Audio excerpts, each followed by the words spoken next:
Hello and welcome to Bulimia Sucks. I'm your host, Kate Hudson Hall, and thank you so much for listening. Now, this is a platform for people to share relatable, uplifting, and inspiring conversations based on an eating disorder. And episodes include talking with professionals who work with people with an eating disorder, who may have had their own struggles with some sort of eating disorder, and also to people who have work with people with eating disorders and people and how their journeys and how they've overcome their struggles with their eating disorder. And so as a therapist, I've created a free Bulimia Sucks course to help you get started on your recovery pathway. So if you would be interested to find out more about that, if you go to my website, katehudson-hall.com, and I have a sign-up form on the homepage, so that will take you straight into the course.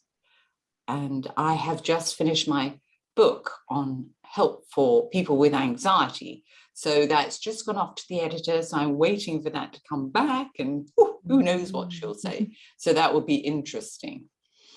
Now, our guest today, I'm very excited, is Anthea McCarten.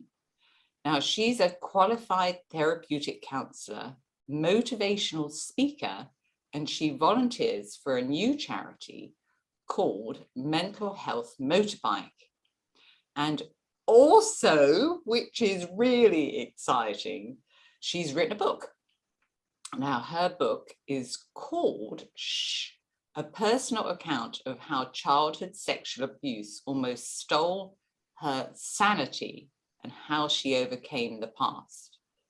Due to her past childhood sexual abuse, in her 30s, she had a breakdown, which resulted in her suffering from anorexia.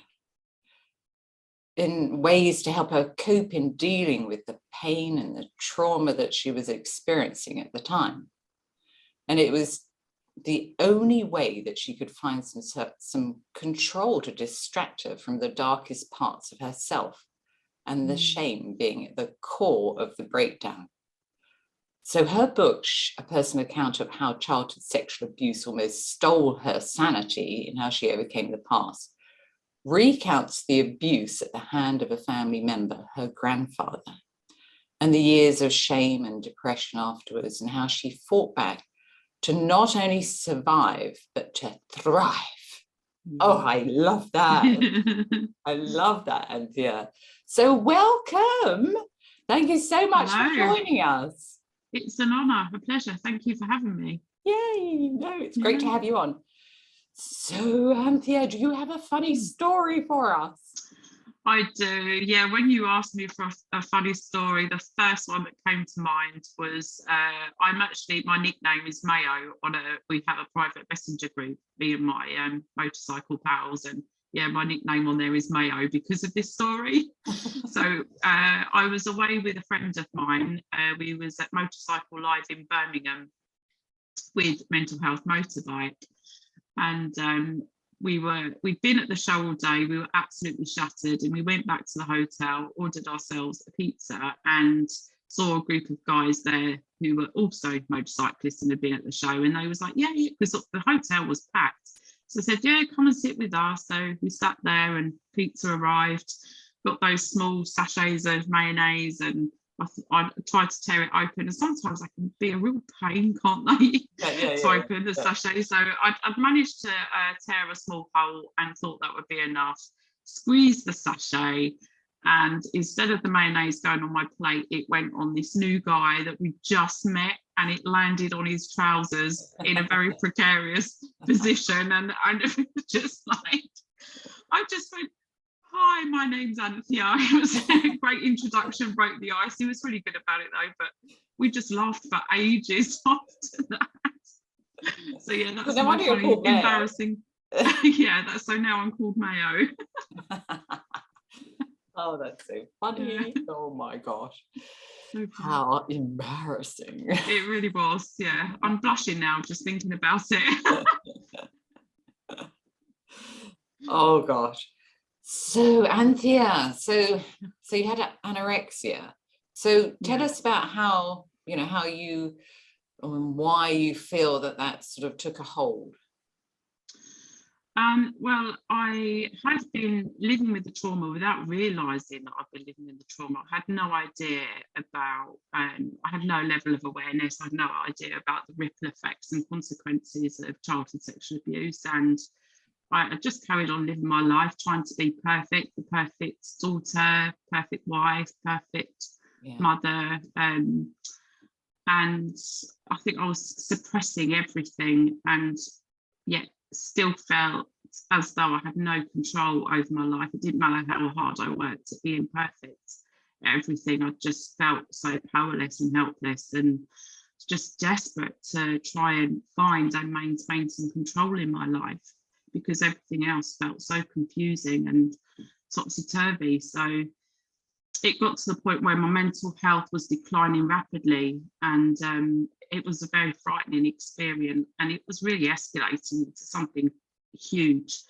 and I wanted a way out. Right. I was contemplating suicide, but all avenues that I was exploring seemed frightening to me, and I didn't want to die either. It's not that I wanted my life to end. I had a wonderful husband, 2 lovely children, and I was trying to hold on to that, but and yet that darkness was just so overwhelming. I needed a way out, and like I said to you, the control element as well. And I just stopped eating. So for me, it wasn't so much about image.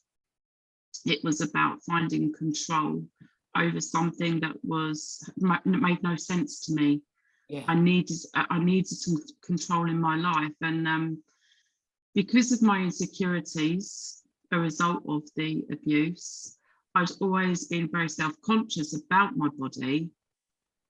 And although it doesn't sound logical to maybe the listener, to me it made sense to just stop eating. And for a time, I wouldn't say I felt better, but I felt like I was gaining some control back. You had something that you could control in your life.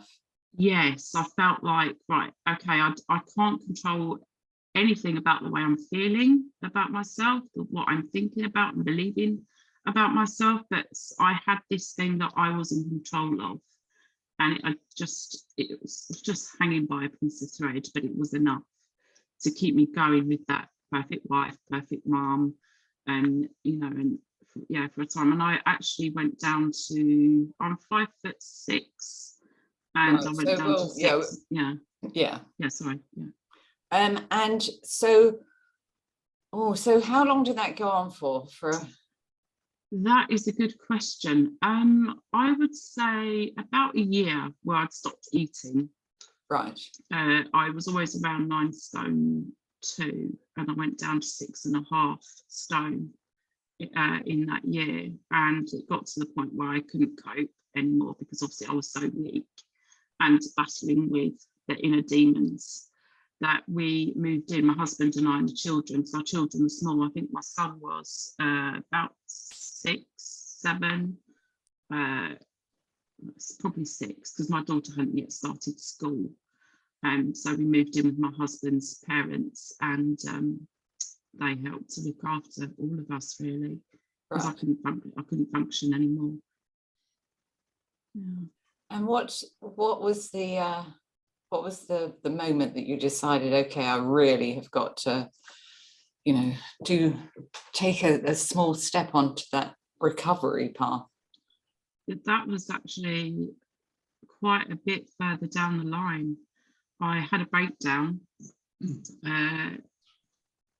tried to take my own life by jumping out of a bedroom window, and that was while we were living with my husband's parents, and my mother-in-law had just taken the children to school and came back and found me there, and called the doctor immediately, and I was admitted into hospital and did a 4-month stint on mental health ward.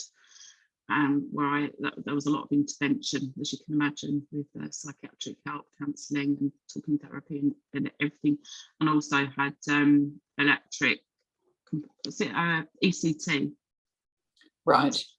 compulsive therapy, which is extreme therapy, Yeah, which yeah. they really don't like to do now. Yeah. That I was so suicidal, and I wasn't really present in the present, in here and now, and they just couldn't do anything with me. I was always attempting to take my own life. It's a very, very dark chapter of my life, very dark. But once those interventions were put in place,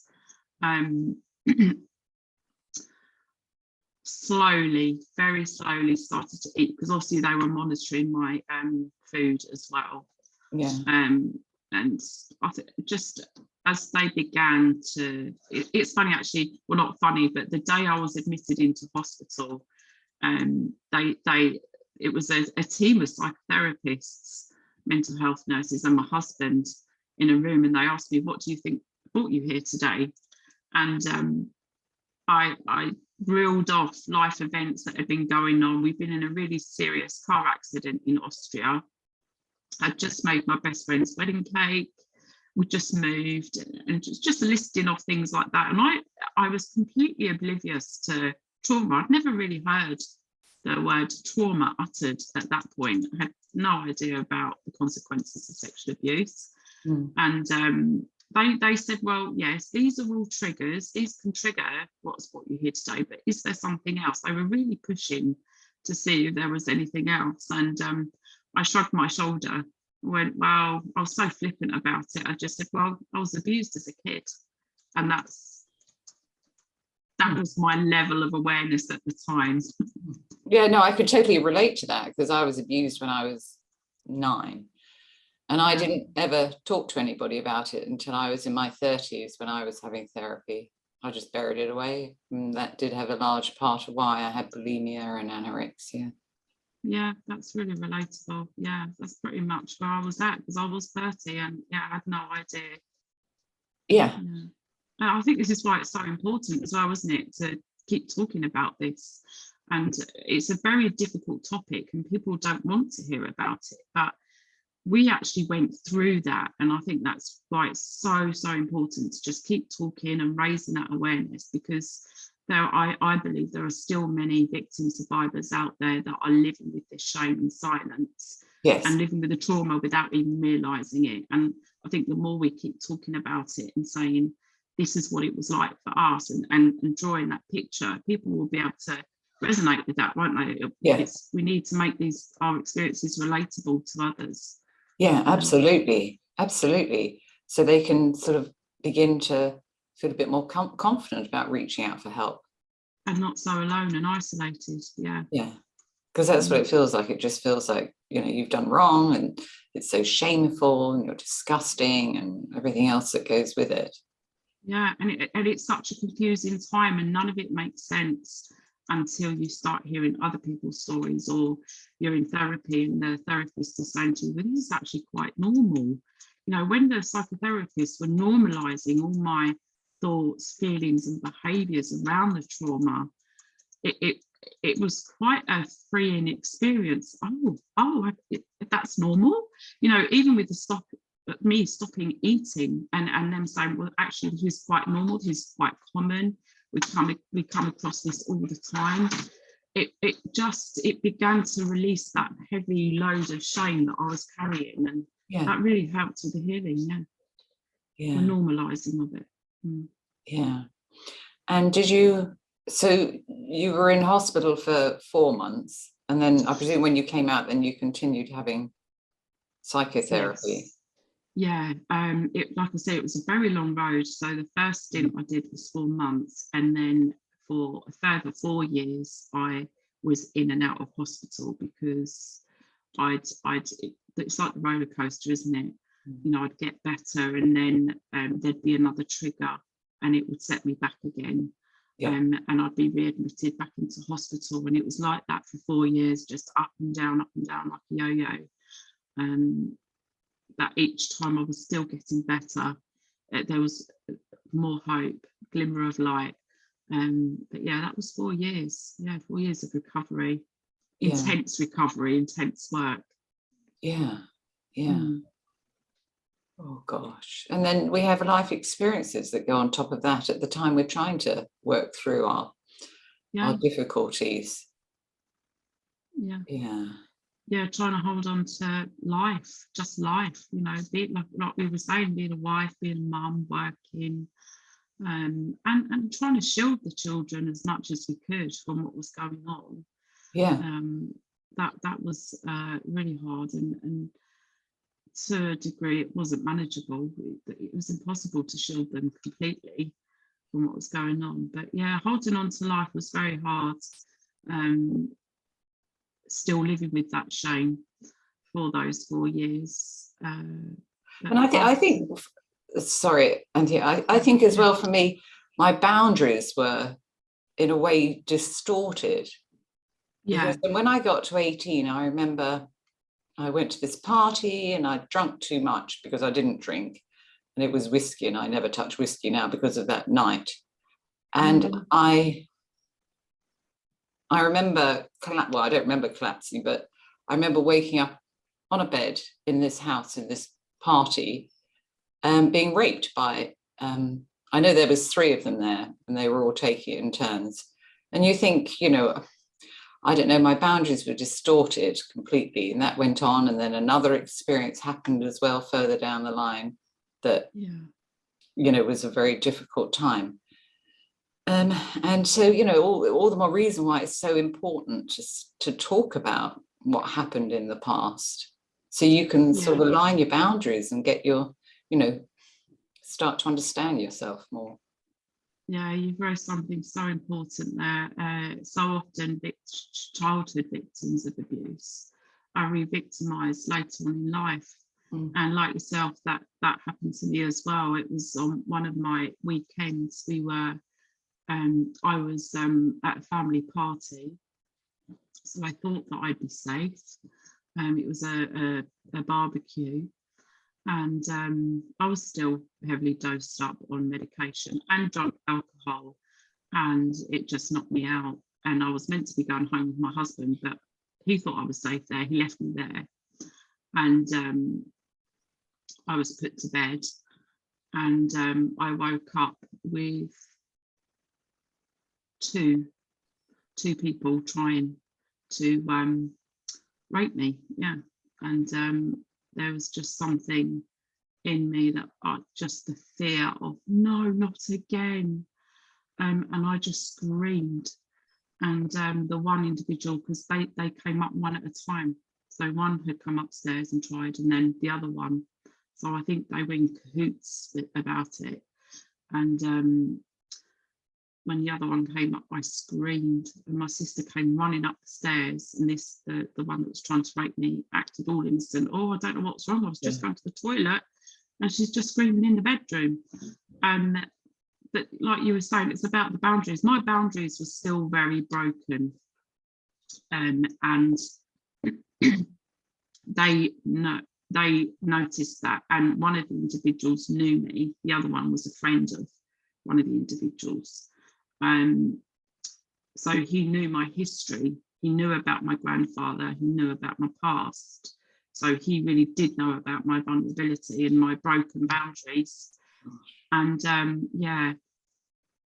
I did report them to the police the following day, because with what had happened to me in my childhood, I was just, no, I just can't allow this, you know, and I think I was beginning to slowly find some sense of self-worth, and desperate to put those boundaries in place. Although they weren't there, I was desperate to put them in place because I didn't want this happening anymore.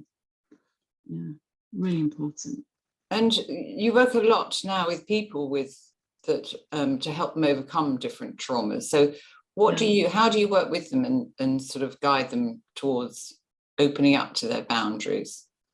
Yeah, so I run a charity for 5 years, and I run a lot of workshops on this very topic, how your boundaries are broken. We looked at the broken boundaries first to help the victim survivors understand why their boundaries are broken, and why they feel unable to say no to people. You know, that was one of my opening questions. Do you find it, not just about sexual abuse, but just boundaries in general?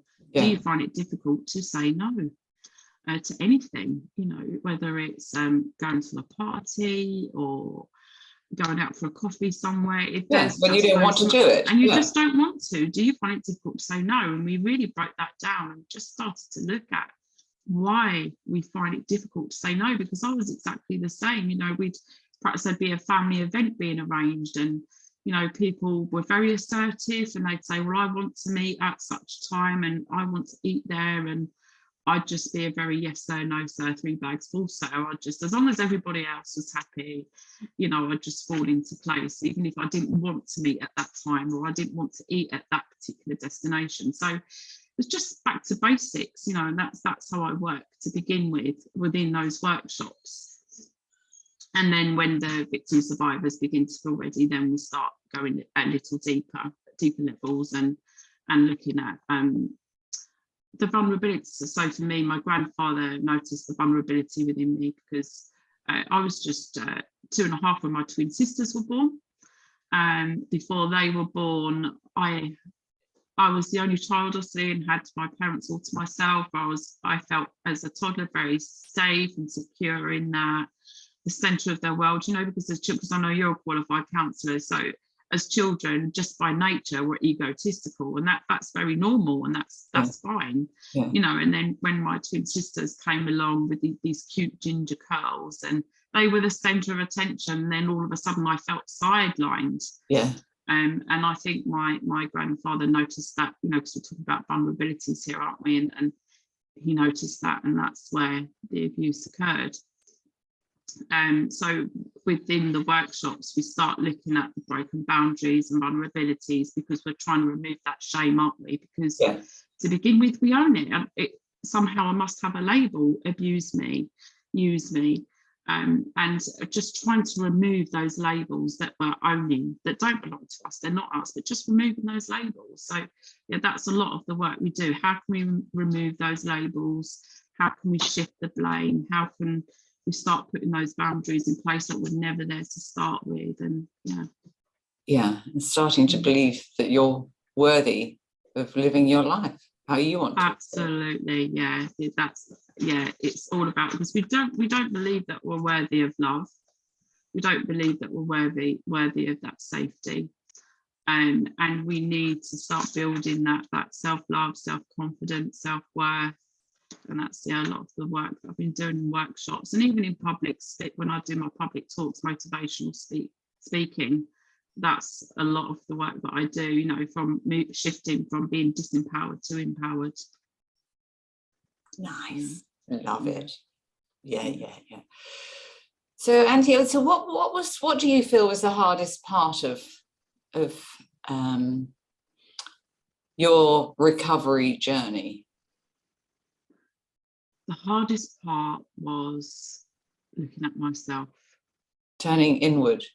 Yeah. It really was. I was only talking to somebody yesterday about, because my dad, he used to be a TV engineer, and back in the 80s he had one of these really big video cameras, and all our family outings were recorded, and Christmases and things, you know, and I used to watch them and feel irritated. You know, we're talking about inner child work here, you know, and I used to feel quite irritated. I couldn't watch the videos comfortably. I could watch my parents and my siblings and my nan and be fine with that, but as soon as I started to look at myself in those videos, I just wanted to look away, and I was recoiling and cringing, and because she reflected that the little Anthea it was like looking in a mirror, and I could see all the brokenness, I could see all the shame. I could see everything that I didn't like about myself, so I was unable to watch them.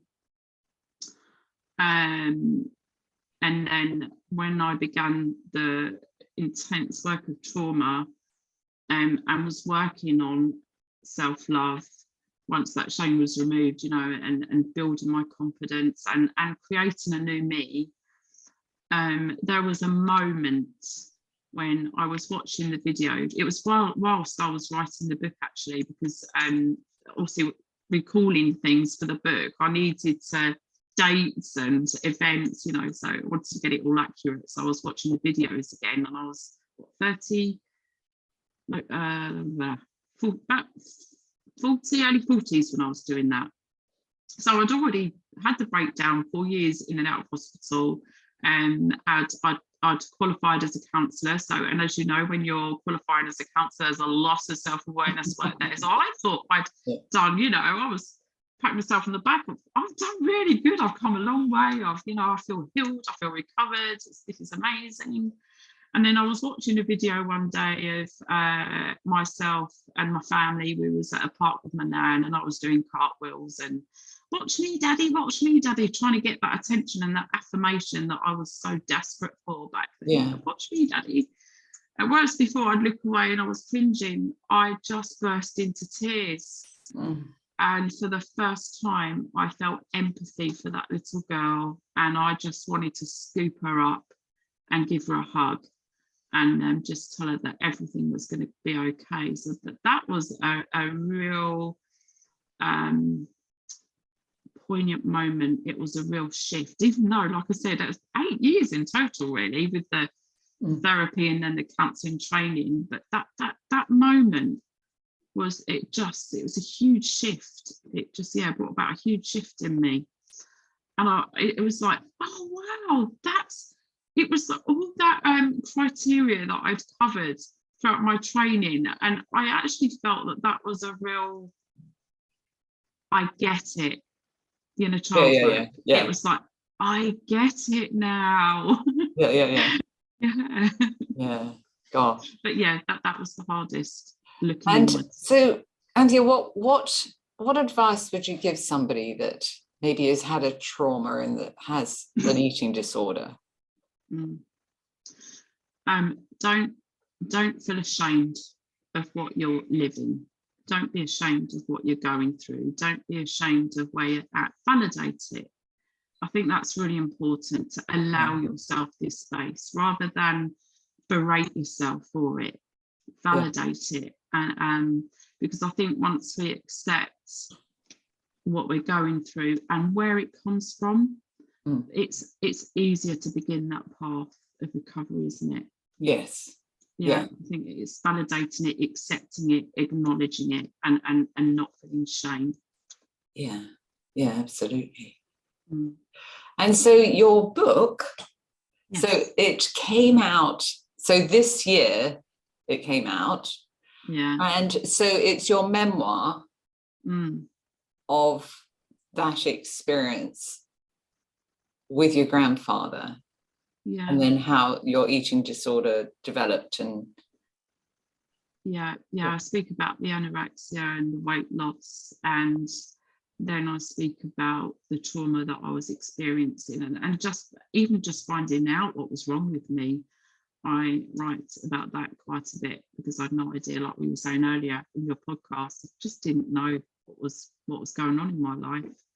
And so I write about that, write about looking inwards and the self-awareness work that I had to do in order to find that healing, how painful it was. So I was really covering the ripple effects of the abuse, the consequences of the abuse on me and my personality, how it shaped me, how it defined me. And one of my quotes that I came across, my favourite quotes when I was doing my studies, was Carl Jung. I am not what has happened to me, and who I choose to become. It's one of my favourites. So I'll then talk about how I shifted from being fixated on, I wonder who I might have been if I hadn't been abused, to actually, I've been abused, I accept that, but now I can create who I want to be. So that's all in the book, and how I went about creating the new me, who I wanted to be. Wow, what a journey. Exciting journey. Yeah. And so, as I said in the beginning, Anthea's book is called A Personal Account of How Childhood Sexual Abuse Almost Stole Her Sanity, and how she overcame her past. So that's available on Amazon. Yeah, Amazon, yeah, Kindle Unlimited. You can download a free sample because this is about keeping victim survivors safe. So you can download a free sample and see if it is the book for you. If you do download it and you do read it, I'd say tell somebody that if you haven't begun that road of healing, then tell somebody that you're reading it and that you might need to ring them up and talk with them. Just keep yourself safe while you read it. Yeah. And are there any specific resources that really helped you in your recovery? The resources that really helped me began when I was doing my counselling training. The Road Less Travelled was a brilliant book, and Homecoming was another one. Those two books, like if you feel that you're ready to start self-awareness work, because it's very hard, as you know, it's very, very hard, because you really are looking at the deepest, darkest parts of self as well as the other parts. And if you feel you're ready, then buy those books, and perhaps do it with a therapist, but because we had our tutors, didn't we, in counselling when we were doing that work. Really good books. Yeah. I'd say life-changing for me. Yeah. Yeah. Oh, good. So everybody needs to check those out. Yeah. And so what are you doing now? So you're working as a counsellor. Yeah, I'm well, not as a one-to-one. I did for a time. I had my own private practice for a year, but I found that because of not really being able to disclose too much about yourself within that setting, I felt restricted and boxed and hemmed in, and I felt like this is not right for me. And actually my husband and I had a conversation, because I felt, because he financed my training, and I said to him, this isn't right for me working as a counsellor. And I shared with him why, because I said, I've got this story and I'm unable to share it.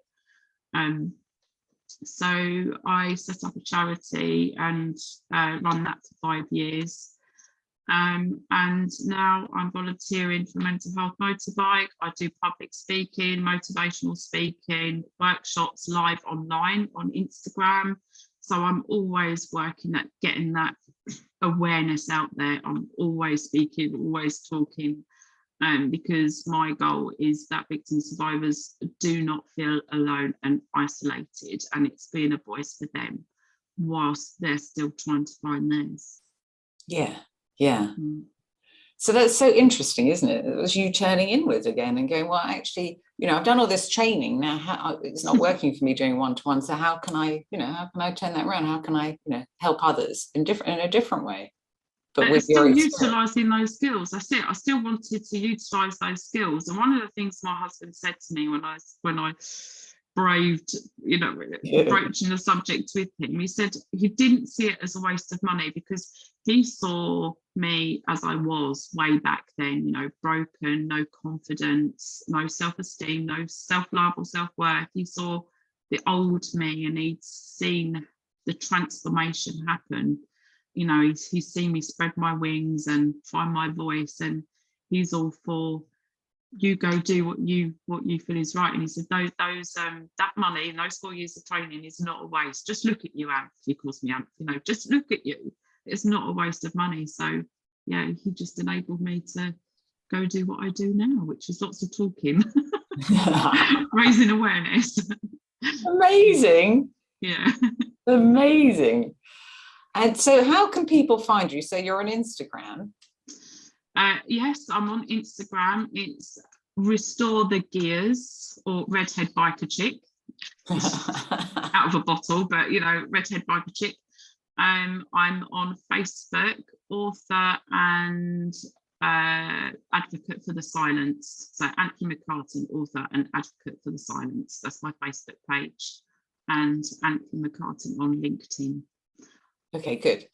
So we'll put all those links anyway below, so people can come and find you. Yeah. Oh, Anthea, thank you so much for joining us. You're welcome. It's been a pleasure. It really has. Yeah. Yeah. And, such useful, relevant, valuable information that you've shared today. Thank you. Yeah. Thank you. So thank you so much. You're welcome. So that's all for today's episode of Bulimia Sucks. So thank you to everybody for listening. And before we go, make sure that you subscribe to the podcast on Apple iTunes so you never miss an episode.